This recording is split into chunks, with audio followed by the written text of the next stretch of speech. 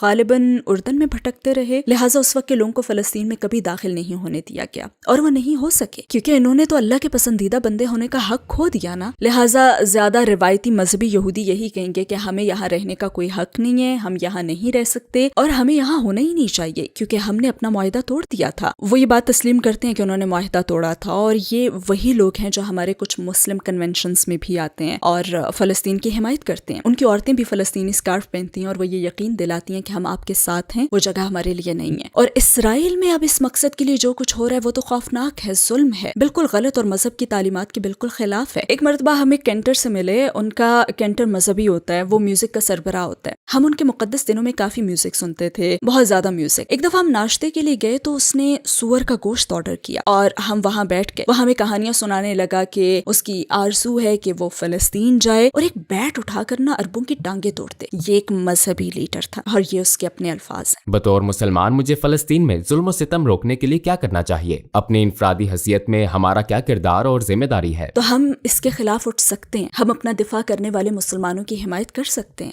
اور میرے خیال میں بطور مسلمان ہمیں حق کے لیے آواز اٹھانے والا ہونا چاہیے. ہمیں اپنی فیملیز، اپنے پڑوسیوں اور عام لوگوں کے سامنے اسلام کا نمائندہ بننا ہوگا. ہمیں اپنے دین کا واضح نمائندہ بننا ہوگا. ہمیں لفظی نہیں عملی مسلمان بننا ہوگا. یعنی صرف نماز اور روزہ کافی نہیں ہے کیونکہ ہمارے پڑوسی ہمارا نماز روزہ نہیں بلکہ ہمارا رویہ اور طرز عمل دیکھتے ہیں. وہ تو ہمارے کاروباری معاملات ہی دیکھتے ہیں، وہ لوگوں کے ساتھ ہمارا رویہ دیکھتے ہیں، وہ ہماری سخاوت، ہمارا احساس اور ہماری ہمدردی اور رحم دلی دیکھتے ہیں. لہٰذا ہمارے اندر یہ سب چیزیں ہونی چاہیے. اور ہمیں اسرائیلی جہنم میں بسنے والے ان بہادر اور قابل تعریف غازہ والوں کو ہر ممکن سپورٹ دینی چاہیے. اگر وہ اتنی اذیتیں سہ رہے ہیں نا تو ان کا ایمان بہت مضبوط ہے، بے انتہا مضبوط. تو ہمیں آواز اٹھانی ہوگی. ہم کیا کر سکتے ہیں؟ ہم اپنے آرام دہ گرم گھروں میں رہ رہے ہیں. یونائٹڈ اسٹیٹس میں ہمارے پاس زندگی کی ہر سہولت ہے. ہمیں اپنا کردار ادا کرنا ہوگا جو کم سے کم یہ ہے کہ اپنی آواز اٹھائی جائے. یہ ان 3 کاموں میں سے ایک ہے جو ہمیں لازماً کرنا چاہیے. یا تو آپ اسے اپنے ہاتھ سے روکیں یا اپنی آواز سے یا کم از کم اپنے دل میں برا جانیں. لیکن میرے خیال میں اب دل میں برا جانے کا وقت تو نکل چکا ہے. ہمیں اب کچھ کرنا ہوگا یا کم از کم اپنی آواز تو اٹھانی ہوگی. میرے شوہر کا خاندان فلسطینی ہے اور اردن میں میری بہت ساری فرینڈز بھی فلسطینی ہیں. میری عرب فرینڈز فلسطینی ہیں. ہم سب کی شادیاں فلسطینی مردوں سے دوسرے ملکوں میں ہوئیں اور ہم سب کے شوہر فلسطینی ہیں. لہٰذا ہماری بہت سی چیزیں مشترکہ ہیں. اور میں آپ کو وہ خوفناک کہانیاں بھی سنا سکتی ہوں. جب ہم فلسطین جاتی ہیں تو ایئرپورٹ پر، سڑکوں پر اسرائیلی ہمارے ساتھ بھی کیسی بدسلوکی کرتے ہیں. سبحان اللہ، یہ آسان نہیں ہے مگر ہم جاتے ہیں. اللہ ہمیں فلسطین کے اچھے دن دکھائے. انشاءاللہ یا رب ہماری زندگی میں انشاءاللہ ہم بھی وہ دن دیکھیں. مگر پتہ نہیں ہماری زندگی میں یہ ہوگا یا نہیں، لیکن انشاءاللہ.